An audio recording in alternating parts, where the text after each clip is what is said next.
Bonjour, mon nom est Mia, j'ai 17 ans. Vous êtes-vous déjà chicané avec une meilleure amie à cause d'un garçon, au point qu'elle vous bloque et ne veuille plus vous voir? Visionnez cette vidéo jusqu'à la fin pour voir comment j'ai essayé de séduire le fiancé de ma meilleure amie pour prouver qu'il était un tombeur et comment tout s'est terminé. J'ai une meilleure amie, Olivia. Elle a 19 ans et elle est sur le point de se marier. Nous sommes des amis depuis notre tendre enfance. Nos parents étaient amis aussi et nous sommes toujours inséparables. Je suis intéressée par la psychologie. J'ai toujours été intéressée par la raison d'agir de certaines personnes. Quel est le secret d'une relation de famille harmonieuse? Comment se trouver soi-même dans ce monde? J'avais beaucoup de questions et j'espérais que la psychologie m'éclaircirait sur ces sujets. Ensemble avec Olivia, nous assistions au cours d'un club de psychologie de notre ville. Je lisais beaucoup d'articles sur Internet et les partageais avec des amis. Mais elle a commencé à sécher les cours et elle n'avait même pas le temps de les lire. Elle a rencontré Ed et est tombée follement amoureuse de lui. Olivia a même cessé de me parler et passait tout son temps libre avec son petit ami. Je crois sincèrement que l'amitié est plus fort que l'amour, mais je n'ai pas jugé Olivia, connaissant sa nature romantique et passionnée. J'étais curieuse de découvrir ce qu'elle voyait en Ed. Est-ce qu'une de vos amies a déjà sacrifié votre amitié pour l'amour d'un nouveau gars?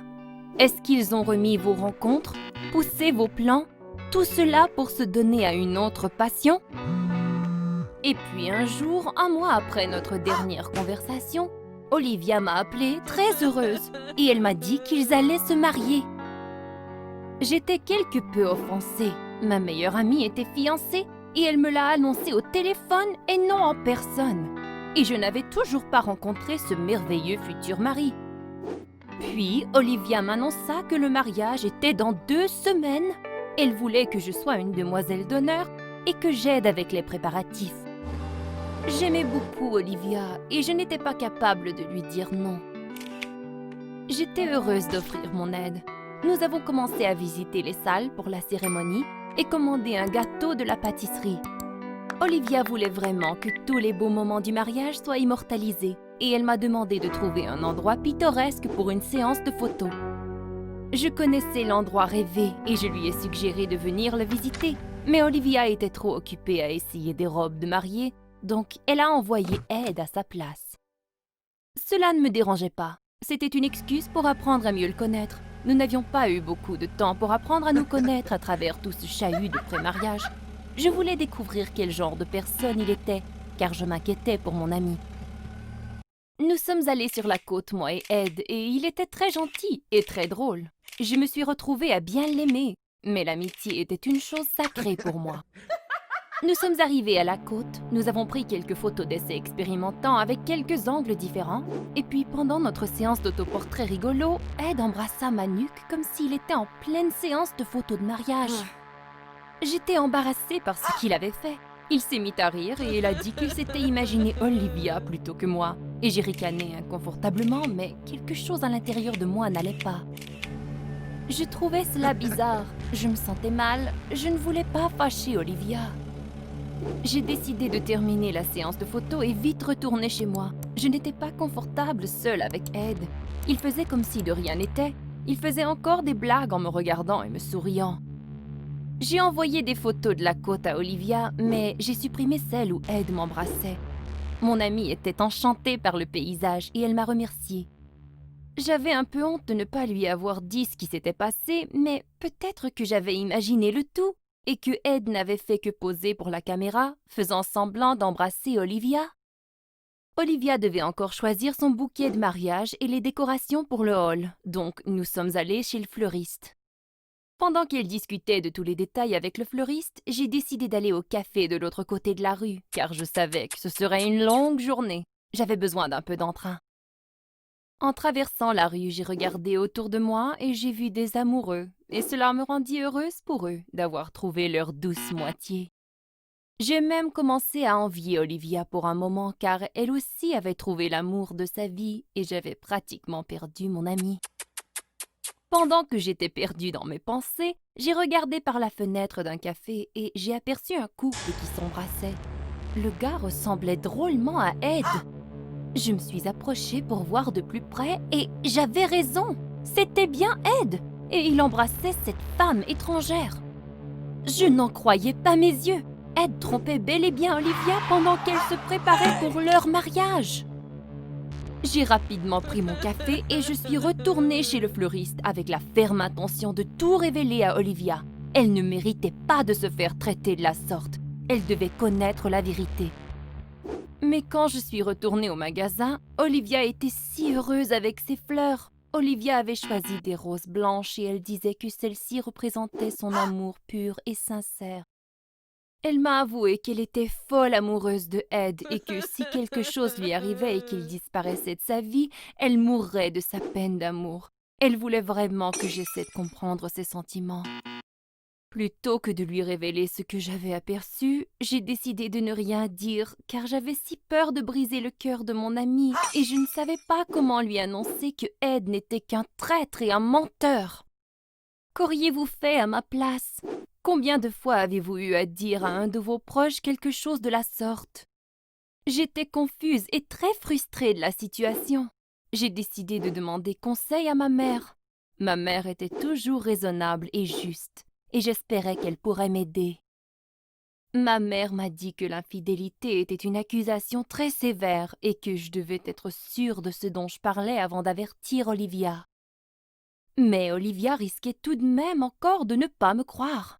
L'amour est aveugle, il nous arrive souvent de ne pas remarquer les détails de notre âme sœur. Le jour suivant, Olivia m'appela de nouveau, me priant d'amener Ed à la bijouterie d'une ville voisine. C'était le seul endroit qui vendait les bagues de mariage qu'il voulait, et mon doigt était de la même taille que celui d'Olivia. Je ne pouvais pas refuser. Mais c'était difficile pour moi d'accepter après ce que j'avais vu. Je ne savais pas comment me comporter en présence de Ed. En route, il était très songeur et silencieux. Je ne voulais pas vraiment lui parler non plus. Et puis tout à coup, il me dit qu'il m'avait vue par la fenêtre de l'hôtel le jour précédent et savait que je l'avais vue avec une autre femme.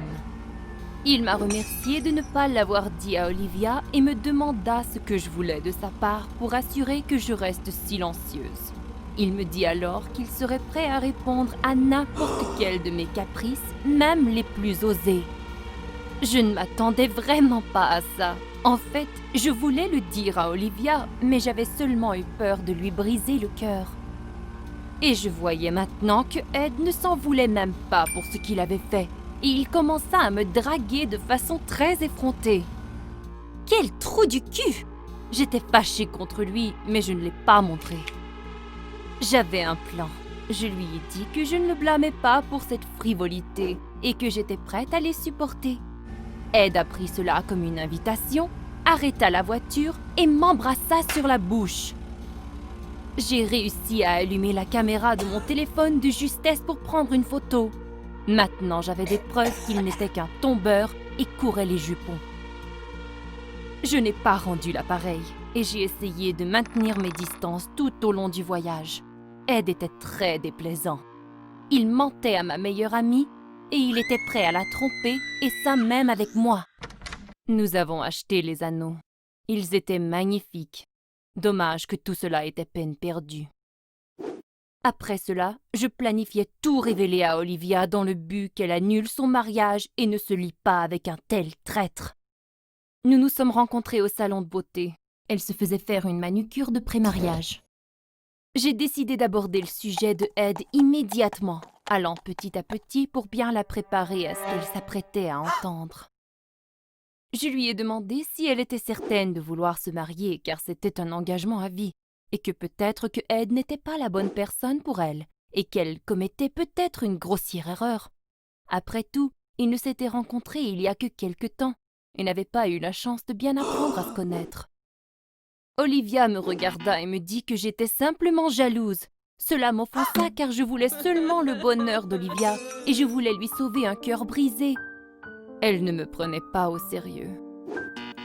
J'ai donc sorti mon téléphone et lui montra la photo de Ed m'embrassant dans la voiture. Les faits auraient dû lui faire changer d'avis. Olivia regarda la photo et éclata en sanglots. Je l'ai entourée de mes bras et j'ai caressé ses cheveux en la rassurant qu'elle trouverait quelqu'un de mieux qu'Ed, qu'elle avait toute sa vie devant elle et qu'il n'était pas son dernier amour. Quand Olivia s'était finalement calmée, elle me regarda et me remercia de lui avoir montré qui j'étais vraiment avant son mariage. Olivia m'accusa d'avoir séduit Ed, elle me traita de traître et me défendit de venir à son mariage et de rester hors de sa vie. Et voici comment j'ai perdu ma meilleure amie. Olivia m'ordonna de quitter et de ne pas gâcher son humeur et ses préparatifs de pré-mariage. J'ai quitté le salon les yeux pleins d'eau. J'étais détruite que mon amie ne me croit même pas. Nous avions vécu tant de choses ensemble. J'étais prête à tout pour elle. Et à cause d'un connard qui ne méritait rien de sa part, notre amitié était maintenant détruite. C'était aussi de ma faute. Mon plan de mettre Ed à nu avait tombé à l'eau. Ouais, la photo de lui et moi nous embrassant n'était pas la meilleure solution. J'avais l'air d'une séductrice malicieuse et lui d'une de mes victimes. Ed s'en sortirait sûrement et me blâmerait pour tout. Malgré les paroles d'Olivia, je voulais en finir avec mon plan. Je devais sauver mon ami de ce monstre. Il détruirait sa vie. Je n'avais plus d'autre choix que de contacter le frère d'Olivia, Max. Il avait 20 ans. Il connaissait Ed depuis bien plus longtemps que nous tous. Et je doutais que Max serait de mon côté, mais je m'en fichais. Je voulais empêcher ce mariage à tout prix. J'ai montré la photo de Ed et moi nous embrassant à Max. Je lui ai dit que je l'avais aperçu par la fenêtre en train d'embrasser une autre femme le jour précédent. Je l'ai supplié de me croire et m'aider à empêcher Olivia de marier ce traître. Max me regardait stupéfait au début. Et puis, je lui ai dit que Olivia avait mis fin à notre amitié et m'interdisait d'assister à son mariage. Mais cela m'était bien égal. Je voulais ce qu'il y avait de mieux pour elle, et j'allais tout faire pour sortir Ed de sa vie. Avez-vous déjà essayé d'aider un ami contre son gré, même s'il ne vous considérait même plus un ami? Max savait bien ce que notre amitié représentait pour Olivia, et comment je l'aimais, qu'il nous appelait même des sœurs. Il savait que je n'essaierais jamais de faire du mal à mon ami. Alors Max était d'accord de nous aider et décida de ramasser encore plus d'évidence de l'infidélité de Ed. Nous avons commencé à l'espionner. Max a dit qu'Olivia et Ed planifiaient aller au centre commercial pour acheter quelques articles de mariage. J'y suis allée espérant que Ed ferait une bêtise qui révélerait son infidélité et que je pourrais le prendre en photo. Mais j'étais si prise par ma mission que je n'ai pas remarqué Ed et Olivia devant moi. Ils m'ont aperçue immédiatement. Je les ai salués et Olivia fit semblant de ne pas me connaître. Cela m'a marquée. Elle m'a ignorée et avait pardonné Ed, qui était le coupable, et elle lui souriait tendrement. Je voulais lui parler de nouveau et tout lui expliquer.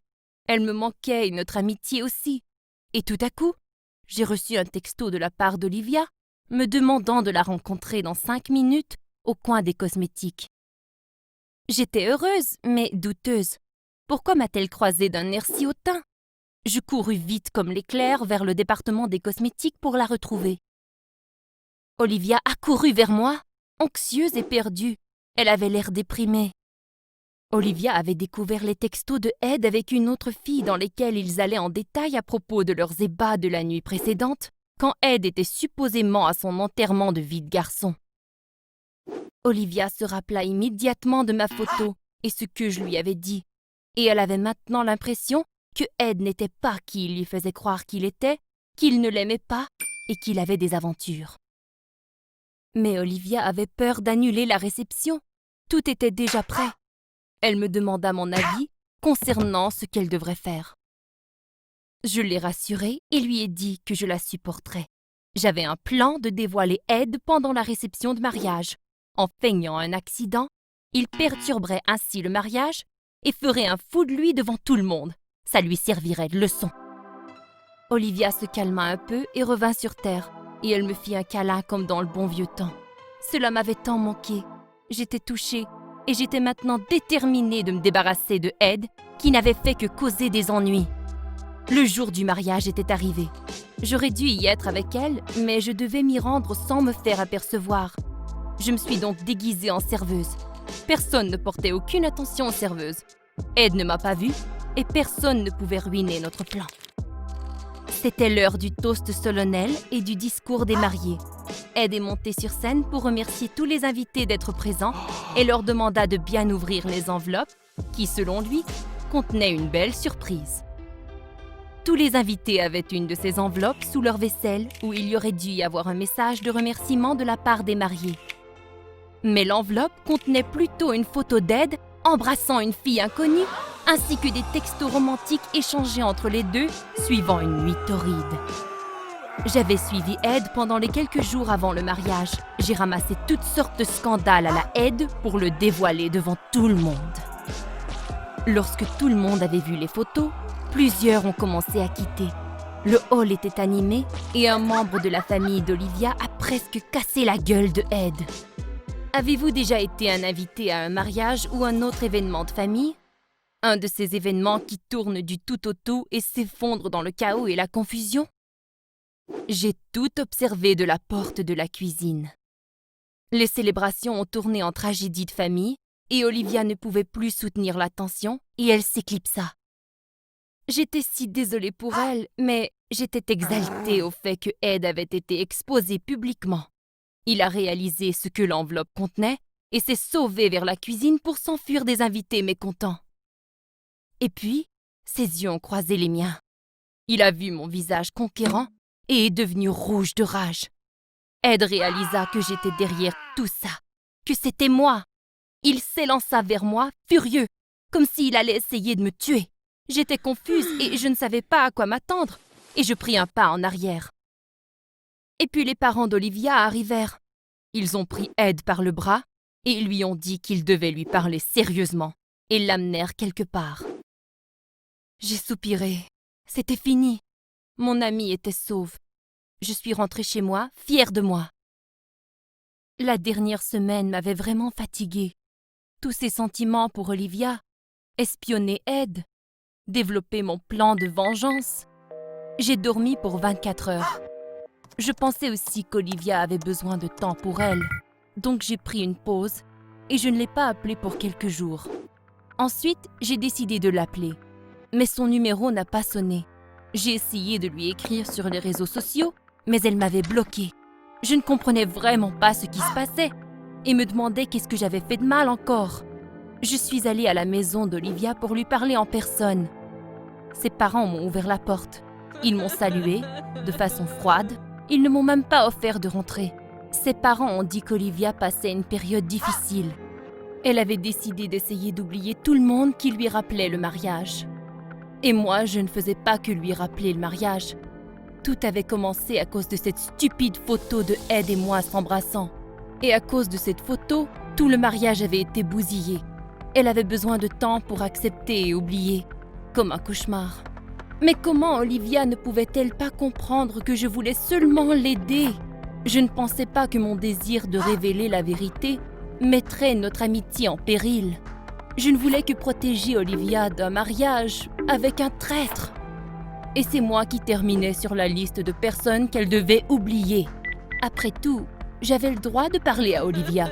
Je voulais vraiment qu'elle m'explique tout ça en personne. Peut-être qu'elle changerait d'avis.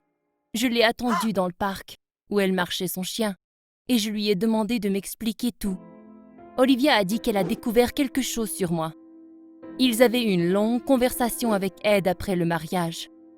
Il a tout avoué, il s'est excusé, et il a dit qu'il n'était pas le seul traître, et que Olivia devrait apprendre à mieux connaître son ami. Ed a dit que dès le premier jour qu'il m'a rencontrée, il était victime de mes regards équivoques. Et quand nous sommes allés à la côte, pour trouver l'endroit pour prendre des photos, que je l'avais embrassé, qu'il m'a repoussé et qu'il m'a dit que c'était très malfaisant. Olivia m'a demandé si nous nous étions vraiment embrassés. Je ne voulais pas lui mentir. Je lui ai dit que oui, c'était un baiser, mais ce n'était pas comme ce que Ed avait décrit. Mais Olivia ne voulait plus entendre un mot. Elle m'a remercié pour mon aide, mais qu'elle n'était pas prête à me revoir. Olivia ne me faisait plus confiance. Et elle avait raison à propos d'une chose. J'avais caché le baiser. J'avais supprimé la photo. Je ne lui ai pas dit la vérité. Je ne me suis pas comportée comme une amie. Après cette conversation, j'ai décidé que je ne me mêlerais plus jamais des choses de mes amis. Même si j'étais témoin de choses affreuses, mes amis avaient le droit de vivre leur vie comme bon leur semble, faire leurs propres décisions et ne pas avoir à écouter l'avis des autres. Si vous êtes touché par mon histoire, aimez la vidéo et abonnez-vous à ma chaîne. Passez une excellente journée et soyez toujours honnête avec les autres. Salut, je suis Grace et j'ai 19 ans. Vos parents vivent-ils ensemble?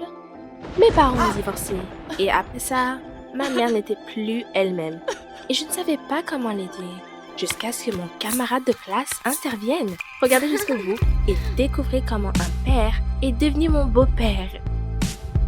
Depuis 1 an, tout ce à quoi je pense, c'est d'aller à l'université. Tout était prêt, sauf une chose, ma mère. Il y a 1 an, tout allait bien, mais après que mon père soit parti pour une fille à peine plus âgée que moi, ma mère n'en revenait pas. Elle a compris que sa vie était finie, qu'il était trop tard pour qu'elle puisse changer quoi que ce soit. Et quand pourrait-elle être une belle femme intelligente si elle passait tout son temps entre 2 emplois pour que nous puissions joindre les 2 bouts? J'étais parfois en colère quand je pensais à la façon dont mon père se tortillait, nous laissant sans un sou. Et puis, j'ai rêvé que ma mère trouverait un homme, riche et beau, qui la ferait se sentir à nouveau aimée, et nous sauverait de nos problèmes financiers. Et je pourrais aller à l'université en paix. Si seulement c'était si simple. Tout a commencé innocemment, juste au moment où il semblait que les choses allaient très mal. Le dîner est apparu sur la table et les factures d'électricité et d'eau ont été payées. J'étais de plus en plus méfiante. Avez-vous déjà posé des questions aux gens dont vous ne voulez pas entendre les réponses? Ma mère a été déconcertée par mes questions, puis en colère. Puis elle a expliqué en larmes qu'elle n'avait pris qu'un peu de ce qui avait été mis de côté pour moi pour l'université. J'étais furieuse. J'imagine que si ma mère avait dit tout de suite que je n'allais peut-être pas à l'université après son divorce, cela aurait été plus facile pour moi. Mais j'avais gardé mon rêve d'aller à l'université toute l'année.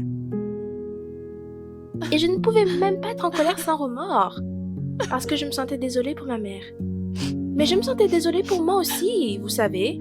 J'ai essayé de ne pas faire pression sur ma mère, mais son regard coupable m'exaspéra encore plus, et je ne savais pas ce qui nous serait arrivé. Quand une aubaine est arrivée, ma mère a été embauchée, et cette fois pas comme femme de ménage. Un jeune entrepreneur a décidé que l'expérience de ma mère dans son entreprise serait tout simplement irremplaçable. Le jeune entrepreneur a retourné le cerveau de ma mère. Tout ce que j'entendais était « Kevin ceci, Kevin cela, Kevin m'a offert une promotion, Kevin m'a acheté un café, Kevin est un si bon garçon, pourquoi n'êtes-vous plus amis ?» Je vous jure, jusqu'à ce que ma mère me le demande directement. Je ne pensais pas que c'était ce même Kevin. Eh bien, vous savez, tout le monde a un camarade de classe qui est tout simplement trop bon pour se trouver. Je ne sais pas pourquoi il est allé dans notre école publique la plus ordinaire, et non dans un internat privé avec un cours de tennis. Il avait des parents riches. Je n'avais jamais été amie avec lui, je ne l'ai aidé à faire ses devoirs que quelques fois. Et maintenant, ses parents lui avaient donné une compagnie, tout comme d'autres enfants reçoivent un ensemble d'outils de jouets. Ma colère envers lui était encore plus forte. Et la honte! Je préfère honnêtement que ma mère frotte le sol dans un restaurant, plutôt que de flatter mon ancien camarade de classe. Cependant, tout comme ma mère, Kevin ne m'a pas donné beaucoup de raisons de le détester. Au contraire, il a fait faire un tour à ma mère, puis l'a laissé partir tôt, m'a toujours dit bonjour. Quel gentleman! Et ma mère allaitait à sa bravoure. Ses yeux brillaient d'une manière mystérieuse, et ce n'était pas bon. J'ai d'abord pensé que ma mère essayait de me reprocher de travailler moins, et d'être toujours en colère contre l'argent qu'elle dépensait. Là, un garçon étrange était plus gentil avec elle que sa propre fille. Et puis, ma mère a mentionné avoir invité Kevin à lui rendre visite, à passer du temps ensemble. Et j'ai ressenti une secousse. Ma mère n'essayait pas de me faire honte. Ma mère essayait de me caser avec lui. Vendre sa vie à un riche camarade de classe. Rembourser ses dettes, payer ses études universitaires, c'était comme l'intrigue d'une mauvaise histoire d'amour. Pouah, j'en aurais marre d'un mariage basé sur l'argent, même avec le plus gentil gars du monde. Sans parler de Kevin, en aucune façon. En fin de compte, je me suis fâchée contre ma mère et j'ai dit que si elle aimait tant Kevin, il devrait se marier. Cela l'a piqué. Ma mère a rougi et j'avais aussi honte. Nous étions toutes les deux épuisées et ma mère était tout aussi inquiète pour mon université que moi. Et je lui faisais des reproches. Alors j'ai suggéré que nous oublions tous les problèmes et que nous passions une soirée à nous détendre, comme aller au cinéma. Alors nous l'avons fait. Et savez-vous qui j'ai vu dès que je suis entrée au cinéma? Et oui, ce foutu riche Kevin. Mes yeux ont cligné et j'ai presque dit à ma mère ce que je pensais du fait qu'elle essayait de nous caser ensemble. Mais était-elle aussi surprise que moi? Était-ce vraiment un accident? Et c'est avéré que ma mère avait tellement parlé de ce film que Kevin a décidé d'aller le voir. Et ils ont commencé à discuter des autres œuvres de ce réalisateur juste devant moi. Vous êtes-vous déjà retrouvé comme la cinquième roue du carrosse quand vous vous y attendiez le moins? Kevin, qui était un tel gentleman, a payé nos billets, puis insisté pour que nous allions au café. C'est sa tournée, bien sûr, pour qu'il puisse continuer la conversation fascinante avec ma mère. Vous savez, si c'était juste une conversation, alors j'aurais dû appeler tous mes ex et leur dire que nous avions parlé. Kevin lui fit un clin d'œil et la complimenta. Ma mère riait et enroulait une mèche de cheveux autour de son doigt. J'étais en train de mourir de honte. Mon Dieu, maman! Qui ici avait 19 ans pour se comporter comme ça? Pouvez-vous imaginer quel cauchemar c'est quand votre mère flirte effrontément avec votre ancien camarade de classe? Et imaginez ce que j'ai ressenti quand il l'a soudainement invité dans sa maison de campagne.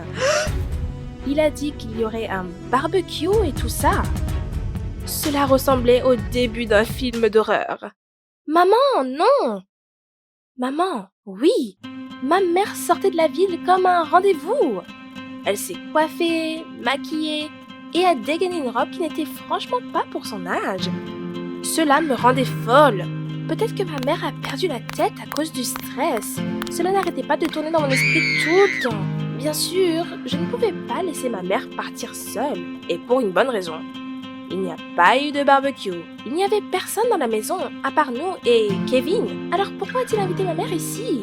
J'étais distraite de mes pensées au bord de la piscine. Je me suis presque endormie dans l'eau. Et je n'ai pas remarqué que maman et Kevin n'avaient pas été là depuis longtemps. Avec un mauvais pressentiment, je suis allée les trouver. La dernière chose à laquelle je m'attendais était de les voir sur la terrasse danser un slow. Ils semblaient si innocents et amoureux. J'ai senti les poils sur ma nuque se dresser. D'accord, maman a vécu un traumatisme après le divorce. Ces choses arrivent. Mais Kevin, il avait 20 ans. Que pouvait-il trouver chez ma mère? J'ai décidé que Kevin devait s'expliquer. Le soir, j'ai gentiment suggéré à Kevin que nous préparions le dîner ensemble pour que ma mère puisse se détendre. Dès que nous étions seuls, je l'ai cloué au bord de la table. Je me suis souvenue de ces deux devoirs et j'ai soupiré de façon romantique en disant que c'était nos premiers rendez-vous. Et j'ai fixé le 3e rendez-vous pour ce soir, dans son propre jardin. Le plan était simple. Je rencontrerai Kevin sous un rosier romantique. Et s'il craquait pour mon sex appeal, je lui grifferais le visage pour avoir fait cela au sentiment de ma mère. Et s'il ne venait pas, eh bien, je ne voulais pas y penser. J'étais assise sous un rosier, habillée. J'ai même volé du maquillage à ma mère. Je n'ai pas pris le mien, parce que ce n'était pas moi qui partais à un rendez-vous. Kevin était en retard et je devenais de plus en plus en colère de minute en minute. S'il ne venait pas, cela voulait dire qu'il aimait vraiment ma mère? Un bruissement venant des buissons et une main sur mon épaule me sortirent de ma rêverie. Kevin! Finalement! Sans réfléchir, je me suis retournée et je me suis jetée pour lui faire un câlin. Heureusement que c'était pas avec les poings, mais sur le coup, parce que c'était ma mère. Pendant un moment, j'ai pensé que j'étais dans un scandale. Que maintenant, ma mère m'accuserait d'avoir volé son petit ami et demanderait à expliquer mon plan rusé. Mais ma mère me connaissait mieux que je ne le pensais. Doucement, mais très fermement, ma mère m'a dit qu'elle et Kevin avaient une liaison depuis plusieurs mois et qu'elle avait confiance en ce jeune homme. Du moins, plus qu'elle n'en avait en mon père biologique. Et puis, Kevin est sorti de l'ombre, m'a fait un clin d'œil, s'est mis à genoux et lui a tendu une bague. Quand les yeux de ma mère se sont remplis de larmes et qu'elle a crié comme une fille extatique, j'ai réalisé que c'était vraiment mal de s'impliquer dans tout cela. Ce n'était pas si mal que ma mère ait l'air si heureuse aux côtés de Kevin. Je pourrais aller à l'université demain. Et donc, je suis partie. Je voulais vraiment dire non quand Kevin m'a offert de l'argent. Mais il a insisté. Il a dit qu'il avait le droit d'investir dans mon avenir de beau-père. Que puis-je dire? Il n'y a rien de mal avec son sens de l'humour. Abonnez-vous à la chaîne pour ne manquer aucune nouvelle histoire. Salut, je suis Fiona et j'ai 17 ans. Est-ce que vos parents interviennent souvent pour s'assurer que vous restiez sur le droit chemin? Y a-t-il une routine bien précise? Ils vous grondent? Vous punissent? Ou vous défendent de manger des sucreries? Ou quelque chose de plus sérieux encore? Je croyais être préparée à faire face à n'importe quel de leurs trucs, mais j'avais tort. Visionnez cette vidéo jusqu'à la fin pour découvrir comment mes parents ont réussi à me séparer de mon petit ami pour me faire souffrir. À l'âge de 15 ans, j'ai réalisé qu'on se foutait carrément de mes notes excellentes, que je ne voulais pas étudier là où mes parents voulaient que j'aille et que je n'avais pas du tout d'amis. Super, non? Ce même jour, je suis allée me promener. Je me suis fait approcher par ce type inconnu et j'ai assisté à la toute première fête de ma vie. Et puis une autre, et puis, lorsque j'ai eu 17 ans, disons seulement qu'on ne pouvait plus me sortir de ces fameuses fêtes et que j'avais totalement oublié l'école. Je sais que c'est mal, mais merde, je n'avais pas eu de vacances depuis que j'étais en première année. C'est aussi à ce moment que j'ai rencontré le tout premier garçon de ma vie. Shelty était inimitable. J'avais le béguin total pour lui. J'avais toujours aimé les garçons qui étaient sérieux, intelligents et responsables. Et qui faisaient de bons compliments, évidemment. Il travaillait à une station d'essence et avait son futur tout planifié, même jusqu'au jour où il se marierait. Avec moi, bien entendu. J'étais un peu confuse. Je n'étais pas prête à penser à quelque chose d'aussi sérieux. Mais dans le fond, ce n'était qu'un plan. Faites-vous des plans pour le futur? Est-ce que vos plans se sont réalisés? Honnêtement, je ne crois pas à tout ça. Et je préfère prendre la vie un jour à la fois. C'est malheureux que mes parents ne partagent pas la même vision de la vie que moi. Mon père et ma mère me cassent les oreilles me répétant constamment l'importance d'être une étudiante hors pair. Je les ignore, bien entendu. La jeunesse ne passe qu'une fois, et le collège me rattrapera un jour ou l'autre. Mais ce n'est pas seulement qu'avec mes parents. Que feriez-vous si votre petit ami commençait à vous donner le même sermon? Shelty et moi nous sommes disputés lorsqu'il a exprimé qu'il voulait absolument que sa femme soit une femme éduquée. Je lui ai rappelé que je n'étais pas encore l'épouse de personne, mot pour mot. Et puis nous avons commencé à nous chamailler. Après avoir crié et claqué la porte, je suis allée à un concert dans une autre ville pour me calmer, me dégonfler et prendre une décision. Le concert m'a beaucoup aidée. Je suis rentrée à la maison saine et sauve. J'avais décidé de réparer les choses avec Shelty. Et même peut-être lui promettre de terminer cette année scolaire avec une moyenne supérieure à la médiane. Mais Shelty n'a pas répondu à mon appel. Ça m'a chicotée immédiatement. Je connais bien Shelty et il n'est pas le genre à manquer un appel de sa petite amie ou sa mère. Peut-être qu'il était au petit coin, je me suis dit. Et puis je l'ai rappelé à nouveau. Il n'a toujours pas répondu. Peut-être qu'il était au magasin, j'ai pensé. Et je l'ai rappelé encore une fois, une demi-heure plus tard. Toujours rien. Peut-être que... Non! Peut-être que rien. Shelty ne manquerait jamais tant d'appels d'affilée. J'ai téléphoné à ses parents et ils ont dit quelque chose de très vague du genre « Il est allé quelque part, mais nous ne savons pas où. Appelle-le, chérie. » J'ai téléphoné à ses camarades de classe et il s'avérait que Shelty ne s'était pas présenté à l'école ce jour. D'accord, peut-être était-il au travail. Je suis arrivée à la station d'essence et ses collègues m'ont dit que Shelty ne s'était pas présenté au boulot depuis quelques jours. C'est à ce moment que j'ai commencé à m'inquiéter. Je suis allée voir la police et leur ai dit qu'un garçon avait disparu il y a de ça 2 jours, qui n'avait jamais disparu auparavant sans laisser de traces. Que lui était-il arrivé? Peut-être pouvait-il m'aider. Je me suis fait dire qu'il était normal pour un jeune de disparaître sans laisser de traces ou d'avertir qui que ce soit et que je devais simplement attendre. Ils ont dit qu'il reviendrait. Super! Je me demande si ces gens enquêtent les meurtres de la même façon. J'étais déterminée que si personne au monde n'était prêt à sauver une personne disparue, eh bien je le retrouverai moi-même. J'ai informé tous mes amis de la disparition de Shelty. J'ai fait des affiches. J'ai contacté une équipe de recherche.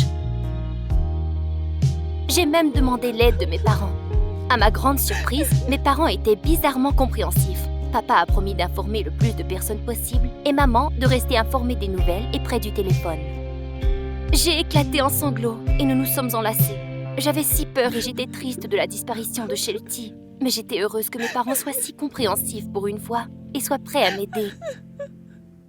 Je n'avais pas le temps ni l'énergie d'étudier.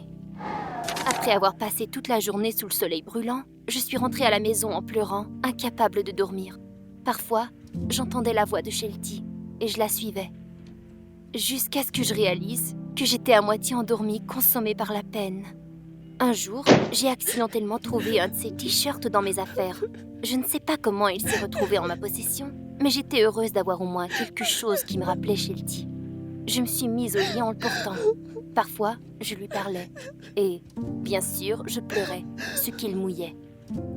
Avez-vous déjà perdu quelqu'un qui vous était cher? J'espère que non.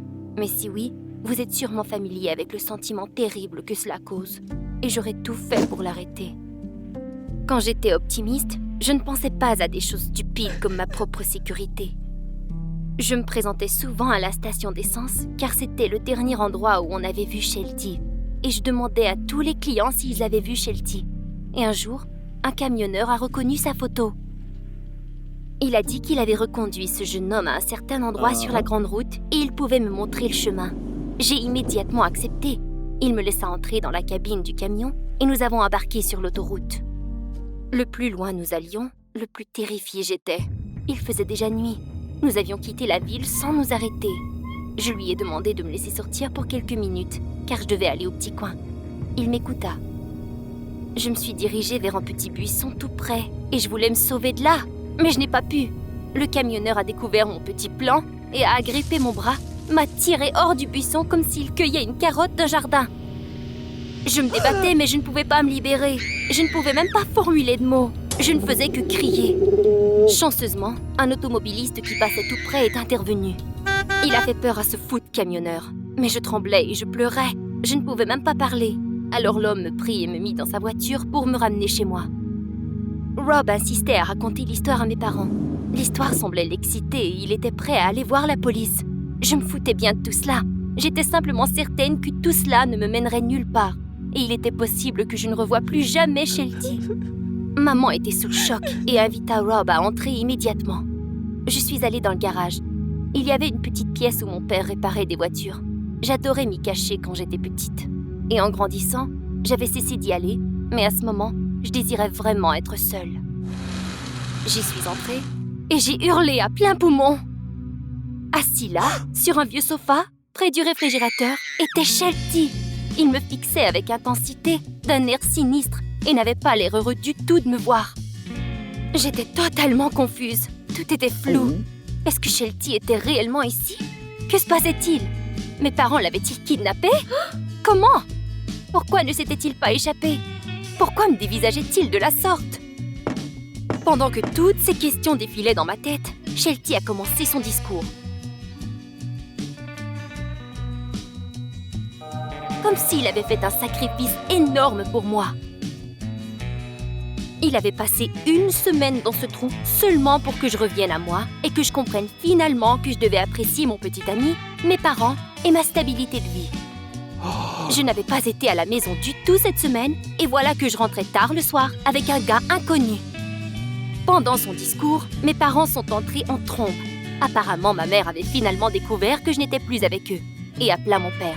« Désolée maman et papa, vous êtes trop tard. » Mes parents avaient l'air si inconfortables, mais il ne servait à rien de cacher la vérité maintenant. Oui, c'était vrai. C'est bien étrange, mais je n'ai même pas pleuré une larme. Je ne voulais pas crier non plus. Figée là, sous le choc. Ou peut-être avais-je déjà pleuré toutes les larmes de mon corps. Peu importe, j'ai dit à Shelty que c'était fini entre nous, car je devais maintenant me concentrer sur mes études.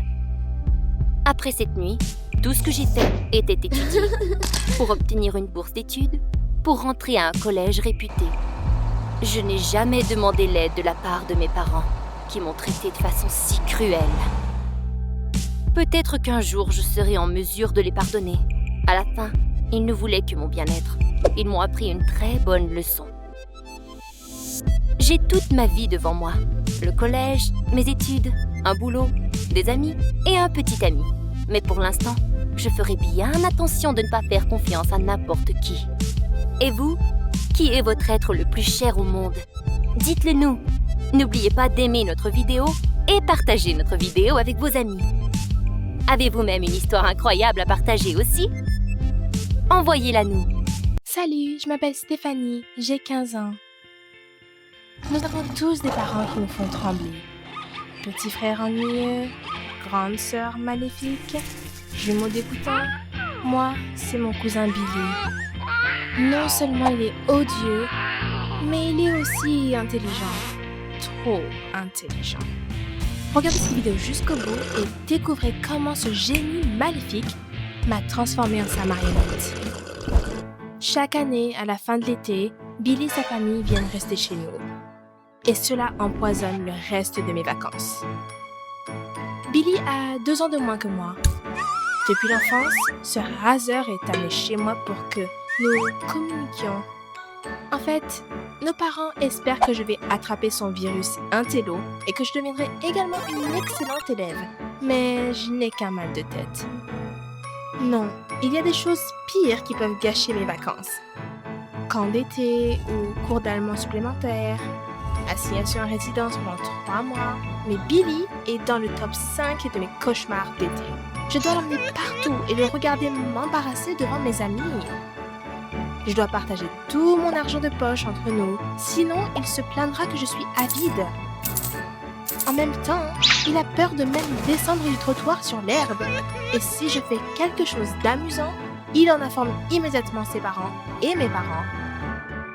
Et surtout, il est toujours bon. Et je suis toujours mauvaise. Toujours. Cela ne vous rendrait-il pas fou? Cette année, Billy avait un peu grandi et était devenu encore plus insupportable. Nos parents étaient toujours heureux que toute la famille soit ensemble. Eh bien, j'ai donné un coup de pied à Billy sous la table pour s'en prendre à lui. Et du coup, il m'a proposé un marché. Il a dit qu'il avait grandi et qu'il souhaitait maintenant savoir plus sur les filles. Comment communiquer avec elles, comment se faire des amis et tout ça. J'ai beaucoup ri. Je n'avais vu aucun des amis de Billy. Je pense que ses sentiments les plus chaleureux ont été causés par une photo de Nikola Tesla sur Wikipédia. Il était un raté fini dans tout ce qui ne concernait pas les premières places aux Jeux Olympiques. Mais Billy ne plaisantait pas. Son offre était extrêmement sérieuse. Il m'aiderait avec mes devoirs d'été et je lui apprendrais à être populaire et aimé par les filles. Quelle tentation! Alors Billy ne me dérangerait pas et mes parents me laisseraient tranquille avec leurs questions sur l'école. J'ai donc tout lâché sur Billy. Mes devoirs, mes tests en retard, ma disserte en allemand. Nos familles n'étaient pas au courant de l'accord et étaient sans cesse émues. Enfin, les enfants s'entendaient. Peut-être que Steph apprendrait quelque chose de bien de Billy. J'étais terriblement ennuyée par leur conversation. Mais je ne l'ai pas montré pour laisser mon plan fonctionner. Je ne voulais vraiment rien apprendre à Billy. Je ne voulais pas vraiment m'impliquer avec cet abruti. J'ai juste décidé de lui faire mes devoirs. Billy a rapidement terminé mes devoirs et j'ai eu beaucoup de plaisir à saboter notre accord. Tu veux te faire des amis? Sois plus imprudent. Plus tu chercheras des ennuis, plus tu seras respecté. Donc notre brave garçon est devenu un gangster. Et puis, il a demandé comment plaire à une fille. Je lui ai dit, commence par une blague obscène. Cela allégera l'atmosphère. Oh, tu as été rejeté? C'est pas grave, ça marchera avec une autre.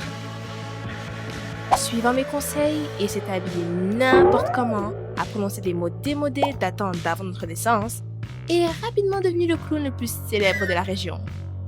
Non, mon conseil aurait pu fonctionner avec quelqu'un d'autre, mais pas avec Billy. Il était un cas perdu, sans espoir. Je passais un bon moment, m'amusais toute la journée, Puis je rentrais à la maison et Billy me montrait le travail fini de la journée. J'admirais à quel point j'avais tout tourné à mon avantage.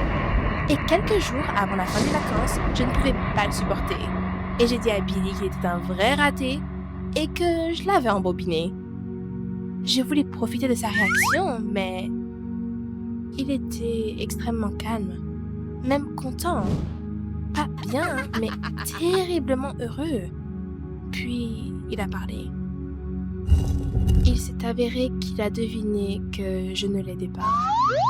C'est pourquoi tous mes devoirs, reprises, tests et autres choses comportaient des erreurs.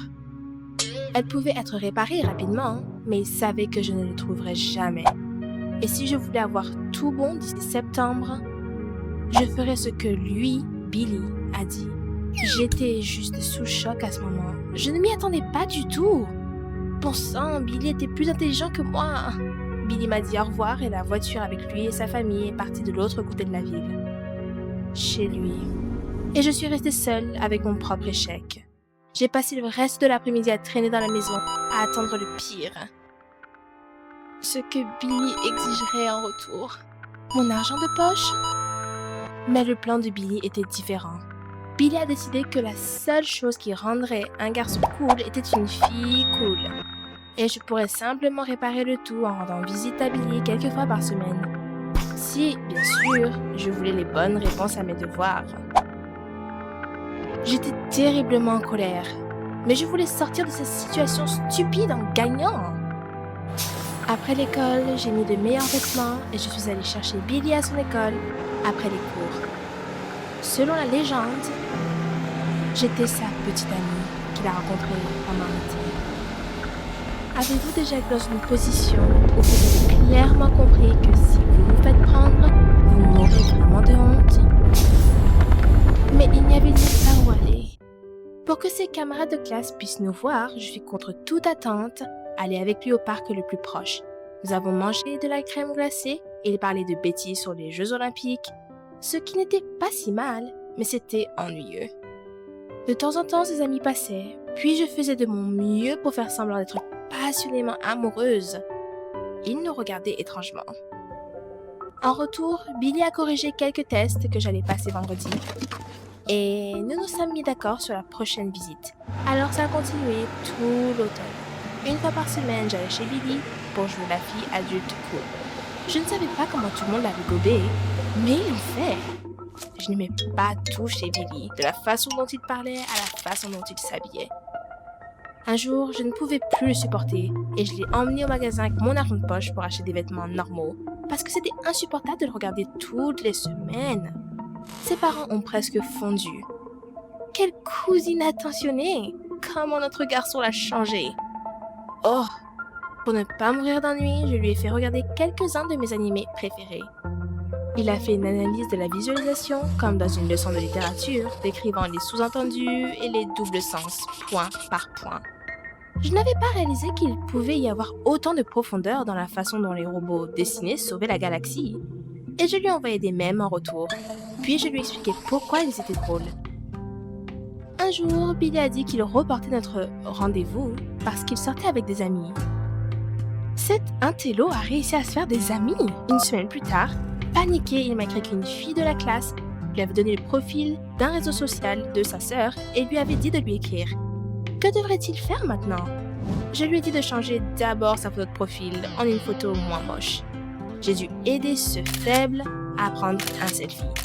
Je peignais ses cheveux et lui montrais comment utiliser le gel capillaire en même temps. C'était fin septembre quand Billy m'a appelé pour me dire quelque chose d'important. J'étais très tendue. Les devoirs étaient presque terminés.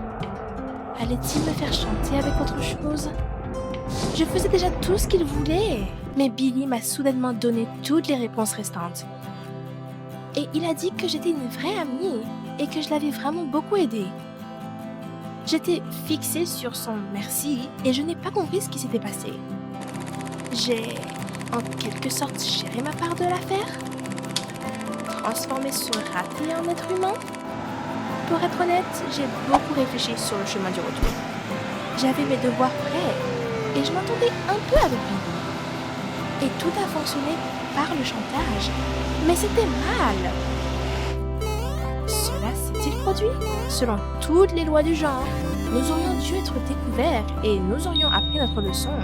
J'ai ignoré tous les messages de Billy pendant une autre semaine et j'ai pensé à la vie.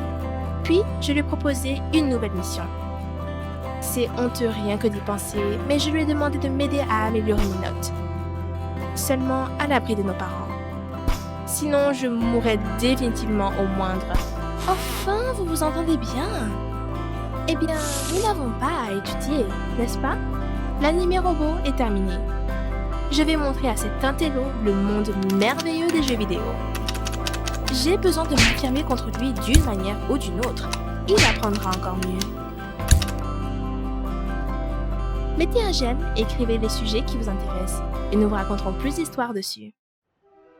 Le train quitte la première plateforme. Dépêche! Nous devons... Maman est là! Nous devons la rejoindre! Merde! Maman! Allez, juste un peu plus! Nous pouvons... Arrête! Nous l'avons manqué! Ça ne se peut pas! Maman! C'est ta faute! Et maintenant... Maintenant, je dois rester avec toi? Pourquoi est-ce que je le détestais? Parce qu'il m'avait enlevé ma mère. Avant que mon père ne tombe malade, nous nous faisions confiance. Mais tout à coup, j'ai ressenti que ma mère se distançait. La mort de mon père m'a détruit, moi et ma mère. Elle n'en discutait jamais et elle m'évitait. Ma mère se sauvait quelque part après le travail, disant qu'elle sortait avec ses amis pour se distraire. Mais quelque chose ne tournait pas rond. Pourquoi est-ce qu'elle se pomponnait pour ses amis de filles? Elle se connaissait depuis des années. La réponse est devenue mon pire cauchemar. Un soir, ma mère a emmené à la maison un sans-abri. En plus, elle a dit qu'il était son nouveau mari. J'ai presque tombé de ma chaise. Évidemment, ma mère a essayé tant bien que mal de le faire avoir l'air plus décent. Mais cela n'a pas vraiment aidé son cas. Elle nous a assis à la table et en rougissant, elle nous a avoué qu'elle fréquentait les bars après le travail pour calmer son deuil. Elle était sortie tard un soir, son téléphone n'avait plus de batterie et elle s'était égarée. Des gars l'importunaient et alors, Ray est apparu. Il leur a fait peur et puis il a appelé un taxi pour maman. Après cet incident, ils sont devenus très proches. Très proches? Mais qu'est-ce qu'il pensait? Même pas 6 mois après la mort de papa? Comment pouvait-elle être tombée amoureuse d'un homme sans abri? J'ai crié que ce foutu sans-abri ne remplacerait jamais mon père. Et je suis courue dehors en pyjama. Je suis allée retrouver mon amie Kate, mais elle a dit qu'elle ne pouvait pas me laisser rentrer. Ils avaient des invités et il n'y avait pas de place pour moi. Ah, quel bon ami! Il était proche de commencer à pleuvoir et j'avais froid jusqu'aux os et je me traînais dans la rue, mes larmes mêlées avec les gouttes de pluie. Alors, je suis arrivée à la station de train. Je suis rentrée à l'intérieur. Il ventait beaucoup et plusieurs personnes ont commencé à me regarder de travers. Lorsque minuit est arrivé, j'ai commencé à me sentir très inconfortable et juste la simple idée d'un bon chocolat chaud me rendait dingue. Je suis rentrée à la maison, mais je leur ai assuré que ce n'était pas pour longtemps. Ma mère prétendait que rien ne s'était passé. Et le sans-abri, je ne veux même pas l'appeler par son nom, m'achalait. Il a fait un déjeuner piteux le lendemain matin et il a essayé de discuter de l'école avec moi. Et ensuite, il m'a donné un sac dégoûtant, disant que c'était une robe de bon goût. Pfiou! Je lui ai dit que ce n'était pas trop mon style et qu'il devait arrêter de voler de l'argent de ma mère pour acheter des cochonneries. Et puis ma mère a perdu la tête et a dit qu'elle en avait eu assez, que nous allions tous aller en vacances près de l'océan. Elle avait déjà acheté les billets. Brillant! C'est exactement ce dont nous avions tous besoin. J'ai pensé à m'enfuir, mais j'étais inquiète pour ma mère. Je ne voulais pas la blesser. Elle n'avait pas l'air trop bien. Nous sommes tout de même partis en vacances et j'ai décidé d'ignorer le sans-abri pour ne pas causer un scandale. Et puis ma mère a commencé à parler de toutes sortes de merveilleux endroits que nous pouvions visiter. J'ai immédiatement répondu que je n'étais pas intéressée à tout ça et que je voulais simplement aller lire sur la plage. Le sans-abri est intervenu et a commencé à se chamailler avec moi en suggérant que je devrais les accompagner pour rendre ma mère heureuse. Pourquoi me mettrait-il cette responsabilité sur le dos ? Finalement, nous avons commencé à nous disputer. Maman est intervenue et nous a séparés, quand tout à coup, elle s'effondra sur le sol, en tenant son cœur, et elle était pâle comme un drap. Non! Le train est arrêté et le sans-abri a couru pour trouver une pharmacie. Mais ma mère a repris conscience, même si elle était très faible. Elle m'a dit que le sans-abri avait oublié l'argent. Elle m'a mis de l'argent dans la main et je suis partie à la course pour le retrouver. Nous avons acheté des médicaments, mais le train... Eh bien, vous le savez déjà. Tous nos effets personnels y étaient. Avec ma pauvre mère, même mon téléphone. Cet idiot, qui n'était pas surprenant, n'en avait pas un. C'était encore entièrement de sa faute. Ne pouvait-il pas avoir pris le porte-monnaie dès le début? Qu'arriverait-il à maman maintenant? Le chef de gare nous a dit que la gare allait fermer et que nous devions quitter en ajoutant « Vous pourrez demander toutes vos questions demain ». Je n'ai même pas eu le temps de faire un coup de fil. Alors j'ai dû trouver un téléphone sur la route. Il n'y avait pas un chat sur la route. Nous avons essayé d'arrêter une voiture pendant plus d'1 heure, mais personne ne voulait s'arrêter. Évidemment, moi non plus je ne ferais pas confiance à un type du genre non plus. Le sans-abri a dit que c'était parce qu'il se faisait tard et que la station était isolée de tout. Oh, non, vraiment? Mais nous avons tout de même été assez chanceux pour trouver une cabine téléphonique. Mon beau-père a gratté ses poches pour trouver toute la monnaie qu'il avait et j'ai appelé ma mère. Elle n'était pas disponible, ce qui a simplement empiré ma panique. Il s'avérait que nous ne pouvions rien faire jusqu'au matin et nous devions maintenant trouver un logement pour la nuit. Trempée jusqu'aux os, je rêvais d'un petit casse-croûte. Finalement, nous avons trouvé un motel. Alléluia! Mon beau-père a demandé à un préposé d'avoir quelque chose à manger et un logement en échange de son labeur. Mais il a refusé, disant que le propriétaire surveille les invités de très près. Connerie! Il m'a demandé d'attendre à l'intérieur, et puis il est allé voir le mendiant à l'entrée pour lui demander où était l'abri le plus près. Mon Dieu! Je voulais savoir que ma mère était saine et sauve. Peut-être qu'elle était étendue dans la cabine sans connaissance. Le préposé était plus sympa avec moi. Il avait simplement agi de la sorte à cause du sans-abri. Nous avons fait un compromis. Et je lui ai même dit que je n'avais rien à faire avec le sans-abri et que nous voyagions simplement ensemble. Et puis, le préposé a laissé entendre que je pourrais rester la nuit si j'étais gentille avec lui. Ah! Quelqu'un se pensait plus attrayant qu'il ne l'était. J'essayais de penser à une façon de le truquer, mais mon beau-père est entré en trombe, furieux. Il frappa le préposé au visage et nous sommes partis, sans nourriture, sans abri. Merci beaucoup. Le sans-abri a dit que nous pouvions passer la nuit dans un bureau de poste abandonné. C'était clair que le mendiant qu'il avait croisé était familier avec cet endroit. De vraies ruines avec un plafond qui était en décomposition.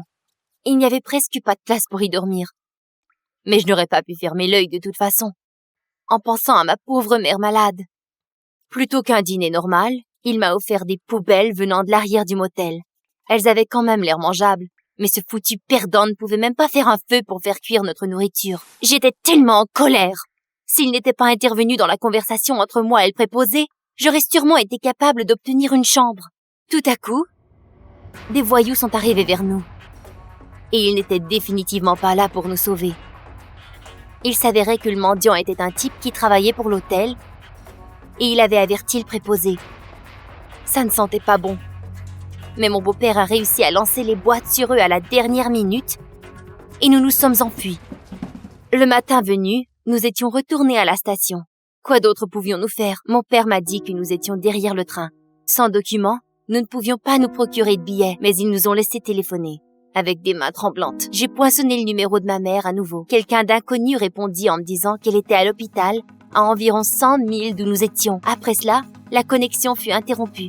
Apparemment, son téléphone était mort. Oh mon Dieu, maman! Nous devions trouver une voiture tout de suite. Nous avons couru tout au long de l'autoroute. C'était une matinée très occupée sur la route et mon beau-père a été en mesure de faire arrêter un camion. Heureusement, le camionneur nous offra de nous amener à la ville. Mais c'était trop tôt pour espérer quoi que ce soit. Je pouvais sentir l'odeur de l'alcool dans le camion. Nous avons passé un homme sans abri et le camionneur a commencé à se plaindre que ces gens n'avaient pas de vie et qu'ils n'étaient que des rats qui prenaient avantage des travailleurs comme lui. Dieu merci, mon beau-père était silencieux. Mais après avoir entendu la phrase « bon à rien », il a abruptement dit qu'il n'était pas nécessaire de généraliser. Évidemment, le camionneur s'est fâché immédiatement et ils ont commencé à se disputer. Je l'ai prié de bien vouloir garder ses yeux sur la route, mais il était trop tard. Nous nous en sommes sortis avec quelques égratignures, mais le camionneur s'était heurté la tête et gisait là sans connaissance. Comment allions-nous retrouver maman maintenant? Je suis devenue complètement hystérique. J'ai commencé à engueuler le sans-abri en lui disant qu'il avait tout gâché et que nous allions être accusés d'avoir causé cet accident. J'ai essayé d'ouvrir la porte pour sortir, mais cet idiot ne me laissait pas sortir. Il disait qu'il était responsable de ma mère pour moi. Mais qu'est-ce qu'il était de toute façon?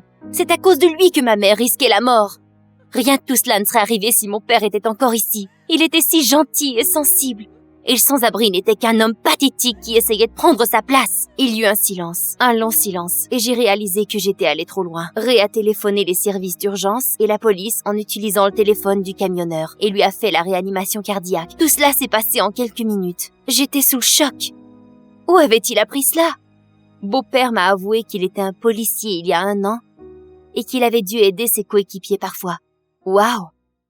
Nous sommes sortis de la voiture et nous avons attendu les secours. Ray nous a fait un feu et nous avons essayé d'appeler maman encore une fois, sans succès. Lorsque nous nous étions réchauffés, il nous a avoué qu'il s'était fait renvoyer pour abus d'autorité.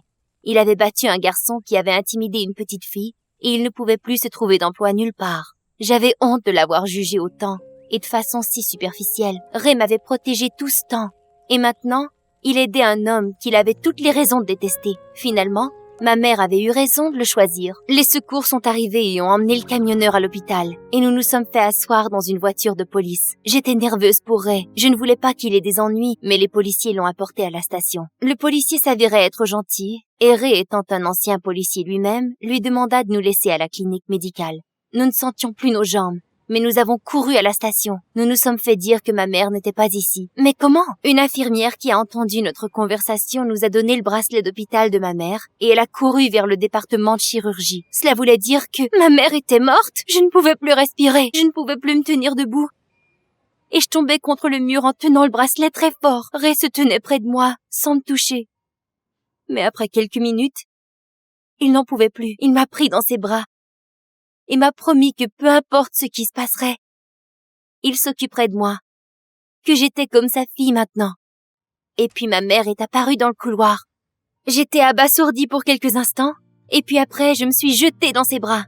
Ray nous a enlacés toutes les deux, et ma mère nous a dit qu'elle venait tout juste d'être libérée de l'hôpital, et qu'elle avait oublié son bracelet. Elle se sentait très bien, et son cœur allait bien. Ce n'avait été que le stress et la fatigue.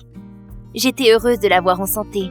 Et pour la première fois, j'ai réalisé combien Ray l'aimait. Ma mère était très impressionnée que nous étions devenus amis pendant notre aventure. Je n'avais même pas remarqué que j'avais commencé à l'appeler Ray par son nom. Ma mère a dit que nous devrions encore aller en vacances ensemble. Mais à ce moment, Ray nous a surprises. Il a dit qu'on lui avait offert un poste à la station de police.